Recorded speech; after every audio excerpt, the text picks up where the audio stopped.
میرے بھائیو، اللہ کو راضی کر لو، اللہ کو راضی کر لو۔ مسلمان ہونا بہت بڑی دولت ہے۔ میں 6 بر اعظم پھرا ہوں، دنیا کے بادشاہوں سے ملا ہوں، مالدار فقیروں سے ملا ہوں، جنہیں اللہ کا نہیں پتا، ان سے زیادہ درد مند انسان دنیا میں کوئی نہیں۔ جنہوں نے اللہ کو بھلا دیا، ان سے زیادہ دکھی انسان کوئی نہیں۔ جنہوں نے اللہ کو بھلا دیا، ان سے زیادہ ناکام انسان کوئی نہیں۔ اللہ کو پا لینے والا کبھی نہ ہارا، اور اللہ کو کھو دینے والا کبھی نہ جیتا۔ اللہ کو راضی کرنے والے کے مقدر میں ہار نہیں ہے، چاہے سولی پہ لٹک جائے، چاہے ٹکڑے ٹکڑے کر دیا جائے، چاہے آگ میں جلا دیا جائے، چاہے جانوروں کے آگے قیمہ کر کے پھینک دیا جائے۔ جس نے اللہ کو پا لیا وہ کبھی نہ ہارا، اس نے کچھ نہ کھویا، اس نے سب کچھ پایا۔ اور جس نے اللہ کو کھو دیا، اس نے سب کچھ کھو دیا، سب کچھ لٹ گیا۔ بھائیو، میں آج جھولی پھیلانے آیا ہوں، میں سیاسی آدمی نہیں ہوں، میں جھولی پھیلانے آیا ہوں، ووٹ کے لیے نہیں۔ میں اس بات کی جھولی پھیلانے آیا ہوں کہ آج تم سارے کلمہ گو مسلمان بھائی اللہ کو راضی کر لو، اللہ کو راضی کر لو۔ جتنا بڑا سودا کرنا پڑے کر جاؤ، جتنی بڑی قیمت دینی پڑے دے جاؤ، اور اپنے اللہ کو راضی کر جاؤ۔ جان پہ کھیلنا پڑے کھیل جاؤ، مال لٹانا پڑے لٹا دو، عزت آبرو داؤ پہ لگے لگا دو، پر اللہ کو نہ ہاتھ سے جانے دو۔ اللہ تمہارا ہے تو سب کچھ تمہارا ہے، اللہ تمہارا نہیں تو کچھ بھی تمہارا نہیں ہے۔ فرعون کی باندھی مسلم عورتیں بہت سی موجود ہیں بیان میں، عورتوں کے لیے سنا رہا ہوں، تمہارے لیے بھی سنا رہا ہوں۔ فرعون کی ایک باندھی تھی، مسلمان ہو گئی۔ عورت تو کمزور ہوتی ہے، پھر وہ باندھی ہو تو اور کمزور ہوتی ہے، اور کلمہ چھپتا نہیں ہے۔ اس کا ایمان اس کے دل میں تھا، پر وہ نکل ہی پڑا۔ خوشبو کون چھپا سکے، خوشبو کیسے چھپ سکتی ہے؟ اس کے ایمان کا پتہ چل گیا۔ فرعون نے اسے پکڑوایا۔ اس کی 2 بیٹیاں تھیں، ایک دودھ پیتی تھی، ایک انگلی پکڑ کے چلتی تھی۔ اس نے بڑے کڑا میں تیل ڈالا، اس کے نیچے آگ جلائی، تیل کھولنے لگا، اس نے دربار سجایا، اور اس کے اپنی باندھی کو بلایا، اس کی 2 بیٹیوں کو بلایا۔ یہ مائیں سن رہی ہیں کہ ماں اولاد کے لیے کیا کچھ کر گزرتی ہے، کیا کچھ کر گزرتی ہے۔ مامتا سے تاریخ بھری پڑی ہے، اور اللہ نے بھی جو اپنی محبت کو تشبیہ دی ہے کہ میں اپنے بندوں سے محبت کرتا ہوں، تو باپ کی محبت سے تشبیہ نہیں دی۔ اللہ نے کہا میں ماں سے 70 گنا زیادہ پیار کرتا ہوں۔ اس نے کہا فرعون نے کہا اگر تو موسیٰ کے رب پہ ایمان لائی تو تیری دونوں بیٹیوں کو جلا دوں گا اس تیل کے اندر، اور تجھے بھی جلا دوں گا اس تیل کے اندر۔ ہاں لوگ سمجھتے ہیں موت بہت بڑی سزا ہے۔ ارے جس نے اللہ کو پا لیا اس کے لیے موت تحفہ ہے۔ وہ دنیا کے دکھوں سے نجات پا گیا اور آخرت کی نعمتوں کے کا حقدار بن گیا۔ تو فرعون کی باندھی نے کہا فرعون یہ تو میری 2 ہیں، اگر میرے پاس اور ہوتی، میرے پاس 100 ہوتی تو میں 100 بھی اللہ کے نام پہ قربان کر دیتی۔ فقض ما انت قاض، کر جو تجھے کرنا ہے۔ انہیں بڑی بیٹی کو پکڑا، انہیں کہا اماں ہائے اس ماں سے پوچھو جس کے آگے جلتا ہوا تیل اور اس کی بیٹی کو ڈالا جا رہا ہو، اور وہ اماں کہے، اور اس کا ایک بول ماں کا، ایک بول بیٹی کی جان بچا سکتا ہو۔ کلمہ کفر کہہ جا، گھر میں جا کے توبہ کر لے، معاف ہو جائے گا۔ میں قربان جاؤں۔ ایک مقام ایمان کا ایسا آتا ہے کہ قربان ہونا زیادہ محبوب ہو جاتا ہے جان بچانے سے۔ انہوں نے کہا اماں، انہوں نے کہا بیٹی صبر، اللہ کے نام پہ قربان ہو جا۔ ادھر آ ستمگر ہنر آزمائیں، تو تیر آزما ہم جگر آزمائیں۔ نہ کر لبوں کو سی عشق ہے دل لگی نہیں، سینے پہ تیر کھائے جا، آگے قدم بڑھائے جا، یا زبان حال سے کہہ دے کہ ہاں ستائے جا۔ ہاں عشق کی آگ ایسے ہی بھڑکتی ہے، شمع ایسے ہی فروزاں ہوتی ہیں، یہ کمکمے تو بجھ جاتے ہیں، لیکن یہ ایمان والے جو شمع جلا گئے یہ آج تک روشن ہیں، جن کی روشنی میں چلنے والوں کو راستہ مل رہا ہے۔ انہیں بڑی بچی کو پکڑا، ٹانگوں سے پکڑ کے یوں ڈالا، وہ ہائے کرتی گئی اور وہ چٹک گئی اور وہ جل گئی اور وہ بھن گئی مچھلی کی طرح، تلی گئی مچھلی کی طرح۔ ماں ہے، اس کا کلیجہ پھٹ گیا، لیکن آنکھوں سے آنسو کا ایک قطرہ نہیں نکلا۔ صبر دیکھنا ہو تو اسے دیکھو، صبر پڑھنے سے نہیں آتا، اسے دیکھو، اسے دیکھو۔ ایک قطرہ نہیں نکلا تو اس نے کلیجہ پھٹ گیا، تو اللہ نے ماں کی آنکھوں سے پردہ ہٹایا اور اس نے دیکھا اپنی بیٹی کی روح کو نکلتے ہوئے۔ بیٹی کہہ رہی اماں صبر کرو، ابھی جنت میں اکٹھے ہو جائیں گے۔ پھر انہیں چھوٹی بچی کو پکڑا، دودھ پیتی، جسے پتہ بھی نہیں میرے ساتھ کیا ہونے والا ہے، اس کی تو آہ بھی نہ نکل سکی، اور اس نے انہیں تیل میں ڈال دیا اور وہ جل کے کوئلہ ہو گئی۔ ماں کی آنکھوں سے پردہ ہٹایا، اللہ نے ماں نے بچی کی روح کو نکلتے دیکھا کہ اماں صبر صبر، ابھی اکٹھے ہو جائیں گے۔ پھر جب اس کو پکڑنے لگے تو اس نے کہا فرعون میری ایک خواہش پوری کرو گے؟ کہ کیا؟ کہ جب مجھے بھی جلا دو تو مجھے اور میری بیٹی کی ہڈیاں باہر نہ پھینکنا، ہمیں کٹھے کہیں دفن کر دینا، کٹھے کہیں دبا دینا۔ فرعون نے کہا ہاں تمہاری یہ خواہش پوری کر دی جائے گی۔ ہاں دنیا میں اللہ فرعونوں کو مہلت دیتا چلا آیا، لیکن فرعونوں کو مار کے دکھایا، نمرودوں کو مہلت دیتا چلا آیا، پھر نمرودوں کو مار کے دکھایا، قارونوں کو مہلت دی، پھر قارونوں کو مار کے دکھایا، پھر جنت اور جہنم کا نظام بنایا۔ پھر ایک دن مجھے بھی کھڑا کرے گا اور تمہیں بھی کھڑا کرے گا، پھر ایک طبقہ جنت کا حقدار بنے گا، ایک طبقہ آگ کا حقدار بنے گا۔ پھینک دیا، جل گئی، ہڈیاں نکل آئیں، انہیں ہڈیوں کو اٹھا کر زمین میں دبا دیا۔ 2000 سال گزر گئے، میرا نبی دنیا میں موسیٰ علیہ السلام کے 2000 سال بعد آتے ہیں اور آپ معراج پہ چلتے ہیں۔ جب آپ بیت المقدس سے معراج کو اٹھے تو آپ کو زمین سے جنت کی خوشبو آئی، تو آپ نے ارشاد فرمایا جبریل میں جنت کی خوشبو سونگھ رہا ہوں، یہ کہاں سے آ رہی ہے؟ تو آپ نے جبریل نے عرض کی یا رسول اللہ فرعون کی باندی اپنی بیٹیوں کے ساتھ، اپنی ہڈیوں کے ساتھ جس جگہ پر دفن ہے، جس دن اسے دفن کیا گیا تھا، اس دن سے آج تک یہ خوشبو آ رہی ہے اور یہ قیامت تک خوشبودار رہے گا۔ یہ زمین کا ٹکڑا کہ یہاں وہ دفن ہے جس نے اللہ کے ساتھ سودا کر لیا۔ اللہ سے سودا کر لو، اللہ سے سودا کر لو۔ یہ سودا حسین نے کیا اللہ کے ساتھ، ایک سودا یزید نے کیا، اس نے خون بہایا، اس نے ظلم کیا۔ ارے ظالم کبھی ہرا نہیں ہوتا اور مظلوم کبھی خشک نہیں ہوتا، ظالم پہ کبھی بہار نہیں آتی اور مظلوم پہ کبھی خزاں نہیں آتی۔ اللہ ظالم کو مہلت ضرور دیتا ہے، لیکن ایک دن ہے جب اللہ جنت کو سجائے گا اور جہنم کو بھڑکائے گا اور ترازو کو لٹکائے گا اور پل صراط کو قائم کرے گا اور اپنے عرش کو لائے گا اور خود فرشتوں کو بلائے گا، پھر طارق جمیل کو قبر سے اٹھائے گا، سردار عزیر کو قبر سے اٹھائے گا، زید عمر بکر کو قبر سے اٹھائے گا، پھر مجھ سے سوال کرے گا میں نے تمہیں دنیا میں عزت دی، مال دیا، بتا آج میرے لیے کیا کر کے لایا ہے؟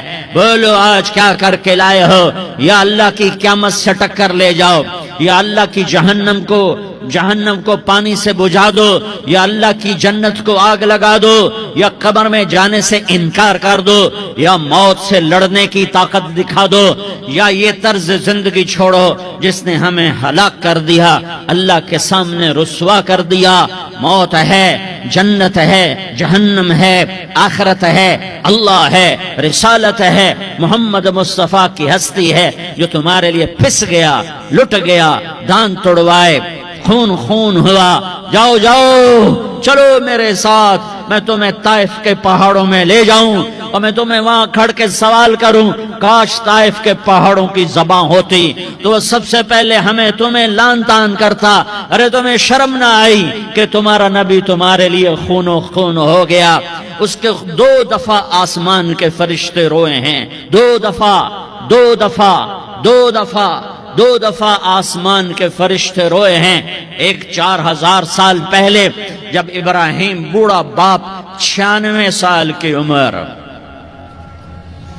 اور 6 سال کا بچہ، اور حکم دیا جا رہا ہے دشمن کے گلے پہ چھری چلانا تو بڑا آسان ہے کہ انسان جب وحشی بن جاتا ہے، جانور بن جاتا ہے، سانپ بن جاتا ہے تو اسے ڈسنے میں کوئی آر نہیں ہوتا، اسے کاٹنے میں کوئی آر نہیں ہوتا. لیکن سامنے تو اسماعیل کھڑا ہے، 86 سال کی عمر میں بیٹا ملا اور باپ 92-94 سال کا بوڑھا ہو گیا، اور میرا رب کہتا ہے ابراہیم اسماعیل کی گردن پہ چھری چلا دے. میں دیکھنا چاہتا ہوں تو میرا ہے یا اسماعیل کا ہے، تیرے دل میں ہوں یا اسماعیل ہے. کہ میرے رب ہزاروں اسماعیل تجھ پہ قربان کر دوں. چھری اٹھائی، فلسطین سے چلے اور پہنچے مکہ مکرمہ. بیوی سے کہا بچے کو تیار کرا دو، سیر کرانے لے جا رہا ہوں. بچے کو تیار کرایا. آج پہلی دفعہ بچہ باپ کو دیکھ رہا ہے، انگلی پکڑ کے اچھلتا ہوا جا رہا ہے، میرا ابا مجھے سیر کرانے لے جا رہا ہے، یعنی خبر کے چھری کے نیچے سے گزارنے لے جا رہا ہے. اور لیاری والوں کو پیغام دینے جا رہا ہے کہ اللہ پر ہر شے قربان کرنا سیکھو، اللہ کے لیے ہر جذبہ چھوڑنا سیکھو، ہر شے سے ہٹنا سیکھو. جہاں اللہ ناراض ہے ہٹ جاؤ، ہٹ جاؤ، ہٹ جاؤ. ہار نہ پڑے ہار جاؤ، مٹنا پڑے مٹ جاؤ، لٹنا پڑے لٹ جاؤ، دھکے کھانے پڑے کھا لو کھا لو کھا لو. کہ دنیا میں سب سے زیادہ دھکے کھانے والا میرا حبیب محمد مصطفیٰ. مجھے لیاری کا کوئی گھر دکھاؤ جہاں غریب نے پیٹ پہ پتھر باندھا ہو. آؤ میں تمہیں دکھاتا ہوں. میرا نبی مسجد نبوی میں بیٹھا ہوا ہے اور ایک صحابی آتا ہے اور آ کر یوں کپڑا اٹھاتا ہے، کہتا یا رسول اللہ ادھر دیکھو، میں نے پیٹ پہ پتھر باندھا ہوا ہے، بھوک کی وجہ سے میں سیدھا نہیں ہو پا رہا. 2 جہان کا سردار، مقام میں محمود کا مالک، عرش فرش پر جس کے نبوت کے ڈنکے، محمد جس کا نام، احمد جس کا نام، طٰہٰ جس کا نام، یاسین جس کا نام، پیٹ سے پتھر، پیٹ سے کپڑا ہٹاتا ہے اور فرماتا ہے دیکھ میرا صحابی، تیرے پیٹ پر 1 پتھر ہے، میرے پیٹ پہ 2 پتھر بندھے ہوئے ہیں. میرے پیٹ پر 2 پتھر بندھے ہوئے ہیں. ہاں ابراہیم نے چھری نکالی، بیٹا تیرے ذبح کرنے کا حکم ہو چکا ہے. بیٹا کہتا ابا جلدی کر، دیر کیوں کرتا ہے؟ ہاں کہانی سنانی ہے لیاری والوں کو. ایسی اولاد بناؤ، ایسے باپ بنو، اللہ کے امر پر یوں قربان ہونا سیکھو. اور اب معصوم بچے کو حیران ہو کر ابراہیم دیکھتا ہے، بیٹا تجھے پتا ہے میں کیا کہہ رہا ہوں؟ کہاں پتا ہے؟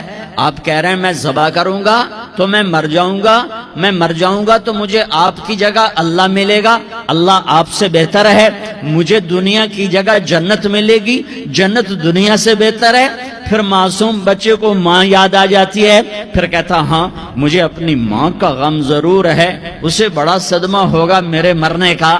تو اپنا گریبان کھولا اور کرتا اتارا. کہا ابا میں جب مر جاؤں تو یہ کرتا سنبھال لو، یہ میری ماں کو دے دینا، یہ میری نشانی اس کے پاس رہے گی. جب کبھی میں یاد آؤں گا میرا کرتا دیکھ لیا کرے گی، اور تو اپنے کرتے میں مجھے کفن دے کر ادھر ہی دبا دینا، مجھے ادھر مکے نہ لے جانا کہ میری میت کو دیکھ کر میری ماں کو بڑا دکھ ہوگا، مجھے ادھر دبا دینا. ابا میرے ہاتھ باندھ دے، میرے پاؤں باندھ دے، اور لیاری والوں کو پیغام دے دو کہ اللہ پہ یوں قربان ہوا جاتا ہے. تم پیسے پہ لڑے، تم منصب پر لڑے، تم عہدوں پر لڑے، تم ایک دوسرے کے خون کے پیاسے ہوئے. کیا موت مر گئی ہے تمہارے لیے؟ کیا آخرت کو آگ لگ گئی ہے؟ کیا جنت کو آگ لگ گئی ہے؟ کیا جہنم کو بجھا دیا گیا ہے؟ کیا طارق جمیل کے لیے قبر کا ٹکڑا مقرر نہیں ہے؟ کیا اس کی جان کے نکلنے کا وقت مقرر نہیں ہے؟ کیا منکر نکیر میرے پاس آنے والے نہیں ہیں؟ تمہارے پاس آنے والے نہیں ہیں؟ 96 سال کا بوڑھا باپ بیٹے کے ہاتھ باندھ رہا ہے کسائی کی طرح، جسے بکرے کے ہاتھ پاؤں باندھتا ہے، پاؤں باندھ رہا ہے۔ پھر بیٹے نے کہا ابا مجھے الٹا لٹانا، سیدھا نہ لٹانا، کہیں تیری نظر پڑے اور تیرا ہاتھ کانپ جائے اور حکم ٹوٹ جائے، مجھے الٹا لٹا دے۔ وَتَلَّهُ لِلْجَبِينِ، الٹا لٹایا اور اپنا گوڈا ان کی کمر پہ رکھا اور ایسے ان کے سر کے بال پکڑ کر یوں سر اٹھایا، چھری کو نیچے سے گزارنے کے لیے، ایک ہاتھ میں سر کے بال، ایک ہاتھ میں چھری، گوڈا اس کی کمر پر، اور یوں آسمان کو دیکھا۔ ہائے ہائے، کائنات ہل گئی، ابراہیم کی نظر آسمانوں پر گئی کیا؟ فرشتوں میں ہلچل مچ گئی۔ فرشتوں کو کیا خبر کہ آگے کیا ہونے والا ہے؟ کہنے لگے یا اللہ، کیا تو مجھ سے ناراض ہو گیا ہے کہ اسماعیل کی محبت نے میرے دل میں جگہ پکڑ لی ہے؟ یہ لے تیرے نام پہ قربان کرتا ہوں، ناراض نہ ہونا، تجھ پر ہر شے فدا ہے، ہر شے قربان ہے۔ یہی لا الہ الا اللہ کا مطلب ہے۔ چھری چلائی، جب یہ کہا یا اللہ میں تیرے نام پہ اسماعیل کو قربان کرتا ہوں، 7 آسمان کے فرشتے زارو زار روئے کہ فرشتوں کو نہیں پتا آگے کیا ہونے والا ہے۔ دوسری دفعہ 4000 سال بعد یہ طائف کی وادی ہے اور یہ محمد بن عبداللہ ہے اور یہ بھاگ رہے ہیں اور پیچھے پتھر پڑ رہے ہیں اور وہ بھاگ کے پیچھے پتھر پڑ رہے ہیں، پھر آپ گرتے ہیں، پھر اٹھ کے بھاگتے ہیں، پھر پتھر پڑتے ہیں، پھر آپ گرتے ہیں، پھر اٹھ کے بھاگتے ہیں، پھر پتھر پڑتے ہیں، پھر آپ بے ہوش ہوتے ہیں، زید بن حارثہ اٹھاتے ہیں، باغ میں پناہ لیتے ہیں، پھر آپ کو ہوش آتا ہے، پھر آپ اللہ کی بارگاہ میں دعا کرتے ہیں۔ اس دعا کو سن کر 7 آسمان کے فرشتے زارو زار روئے کہ یا اللہ آج میرا تجھ سے گلہ کرنے کو جی چاہ رہا ہے۔ اشکو الیک ضعف قوتی وقلت حیلتی وہوانی علی الناس، میرے رب آج میں تجھ سے گلہ کرتا ہوں، تو نے مجھے کن لوگوں کے حوالے کر دیا جنہوں نے مار مار پتھر مجھے لہو لہان کر دیا۔ اللہ کی غیرت، اللہ کا غضب حرکت میں آیا، اب فرشتہ اترا۔ ہاں یا تو میں کیا کہوں، دیکھو اپنے نبی کا معاف کرنا، دیکھو اپنے نبی کا معاف کرنا، دیکھو یہاں تو بیٹا ماں کو معاف کرنے کے لیے تیار نہیں، بھائی کو معاف کرنے کے لیے تیار نہیں۔ فرشتہ پہاڑوں کا آ گیا، یا رسول اللہ اگر آپ اجازت دیں تو ہم دونوں پہاڑوں کے اندر ان کو چکی کے پاٹ کی طرح مسل کے پیس کے کیما بنا دیں اور ان کو ختم کر دیں۔ تو میرے نبی نے فرمایا نہیں، مجھے امید ہے اگر انہوں نے کلمہ نہیں پڑھا تو ان کی نسلوں میں کوئی کلمہ پڑھنے والا آئے گا۔ میں نے معاف کیا ہے، اللہ کو پا لیا، سب کچھ پا لیا، اللہ کو کھو دیا، سب کچھ کھو دیا۔ یہ لا الہ الا اللہ کا پیغام ہے، یہ لا الہ الا اللہ کا پیغام ہے، یہ لا الہ الا اللہ کا پیغام ہے کہ مرنے سے پہلے اللہ کو راضی کر جاؤ۔ ہاں حسین نے اللہ کو راضی کیا، یزید نے حکومت کو راضی کیا، اس نے حکومت پالی، وہ حکمران بنا، اس کے خاندان نے حکومت کی اور حکومت اس کی باندھی بنی، اور حسین نے جان دے کر نیزے پہ سر چڑھا دیا۔ کائنات کا افضل ترین خون ایسے پانی کی طرح سستا ہو کے زمین پر بہا۔ ظالم مظلوم کی کہانی کوئی نئی نہیں ہے، پرانی ہے، لیکن میں فقیر کی بات یاد رکھنا، مظلوم کبھی ناکام نہیں ہوتا اور ظالم کبھی کامیاب نہیں ہوتا۔ مظلوم بن جاؤ حسین کے ساتھی بن جاؤ گے، ظالم بنو گے تو یزید کے ساتھی بنو گے۔ محرم میں کیا سارا سال یزید پہ لعنت پڑتی ہے، لیکن ظلم کرنے والا یاد رکھ لے کہ یزید کے ساتھ کھڑا کیا جائے گا۔ یزید کے ساتھ کھڑا ہونا کون پسند کرے گا؟ مظلوم بن جاؤ۔ آل رسول ذبح ہو رہے ہیں، حسین ذبح ہو رہا۔ کون حسین؟ میرے نبی کا لاڈلا حسین، کون حسین؟ میرے نبی کا نواسا حسین۔ کون حسین؟ جس کے ہونٹوں پہ بوسے دیے، جس کے ماتھے کو چوما، جس کی آنکھوں کو چوما، جس کے سینے کو چوما، جس کے ہاتھوں کو چوما، جس کو سینے پہ لٹایا۔ ارے میں تمہیں کیا بتاؤں، گھر میں داخل ہوئے اور اپنے ہاتھ زمین پہ ٹکا دیے اور پاؤں بھی زمین پہ، گوڑے بھی زمین پہ ٹکا دیے، اور ایسے اپنی کمر کو بیلنس کر کے دونوں بچوں کو اپنی کمر پہ بٹھایا اور کمرے میں چکر لگا رہے ہیں، اور پھر اوپر منہ کر کے کہہ رہے ہیں تمہاری سواری کیسی ہے بھائی؟ بچوں بولو تمہارا اونٹ کیسا ہے؟ ایسے سواروں میں ایک کو زہر دیا، ایک کو نیزے پہ لٹکا دیا، پر اللہ انہوں نے پا لیا، اللہ کو پا لیا، اللہ کو پا لیا، اللہ کو پا لیا، اللہ کو پا لیا تو سب کچھ پا لیا۔